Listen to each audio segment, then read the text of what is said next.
Hi everyone, ഇന്ന് നമുക്ക് Mangalorean style chicken sukka എങ്ങനെ ഉണ്ടാക്കാം നോക്കാം. അപ്പോൾ ഇതിനായിട്ട് ഞാനൊരു 500 ഗ്രാം ചിക്കൻ ക്ലീൻ ചെയ്ത് മാരിനേറ്റ് ചെയ്ത് വയ്ക്കുന്നുണ്ട്. മഞ്ഞളും മുളകും കുറച്ച് ഉപ്പും ചേർത്തിട്ടാണ് മാരിനേറ്റ് ചെയ്യുന്നത്. സിമ്പിൾ മാരിനേഷനാണ്. ഇനി നമുക്ക് ബാക്കി ഇൻഗ്രീഡിയൻസ് റെഡിയാക്കാം. അപ്പോൾ ആദ്യം ഒരു അരമുറി തേങ്ങ എടുത്തിട്ടുണ്ട്. അത് നമുക്ക് നല്ലോണം ഒന്ന് വറുത്തെടുക്കണം. ഒരു 5-6 മിനിറ്റ് ഒന്ന് വറുത്താൽ മതി. ഒത്തിരി ബ്രൗൺ ആവേണ്ട ആവശ്യമില്ല. ഈ ഒരു പരുവത്തിന് റെഡിയാക്കിയാൽ മതി. ഇനി നമുക്ക് മസാല റെഡിയാക്കാം. മസാലയ്ക്കായിട്ട് ഞാനൊരു 10 ചെറിയ ചുമന്ന മുളക് എടുത്തിട്ടുണ്ട്. കശ്മീരി മുളകും എരിവുള്ള മുളക് രണ്ടും കൂടി മിക്സ് ചെയ്തിട്ടാണ് എടുത്തിട്ടുള്ളത്.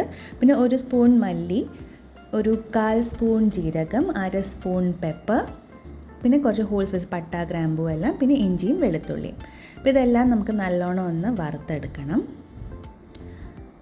അപ്പോൾ ഇതൊന്ന് മൂത്ത് വരുമ്പോൾ, അതിൻ്റെ പച്ചമണമൊക്കെ മാറി വരുമ്പോൾ ഇത് നമുക്ക് ഒന്ന് തീ ഓഫ് ചെയ്തിട്ട് നമുക്കൊന്ന് പൊടിച്ചെടുക്കണം.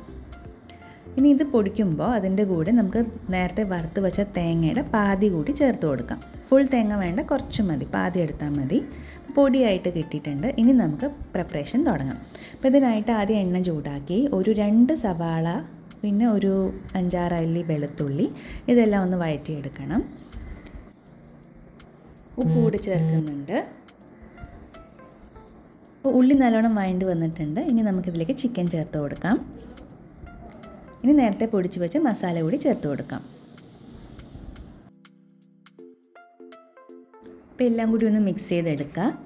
ഇനി നമ്മൾ ചേർക്കാൻ പോകുന്ന ഇൻഗ്രീഡിയൻറ്റ് സാധാരണ ചിക്കൻ കറിയിൽ ചേർക്കാത്തതാണ്. അപ്പോൾ കുറച്ച് പുളി വെള്ളം കൂടി നമ്മൾ ഈ ചിക്കൻ കറിയിൽ ചേർക്കുന്നുണ്ട്. അപ്പോൾ ഒരു നെല്ലിക്ക വലിപ്പത്തിൽ പുളി വെള്ളത്തിൽ കുതിർത്ത് ആ വെള്ളമാണ് ചേർക്കുന്നത്. ഇനി ബാക്കി ഉണ്ടായിരുന്ന വറുത്ത തേങ്ങ കൂടി ചേർക്കുന്നുണ്ട്. ഇനി എല്ലാ ഇൻഗ്രീഡിയൻസ് കൂടി നല്ലോണം ഒന്ന് മിക്സ് ചെയ്തെടുക്കണം.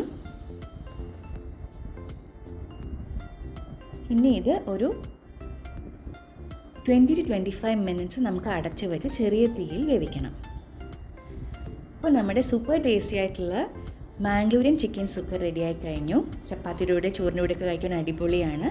എന്തായാലും ട്രൈ ചെയ്യൂ, ഇഷ്ടമാവും. താങ്ക്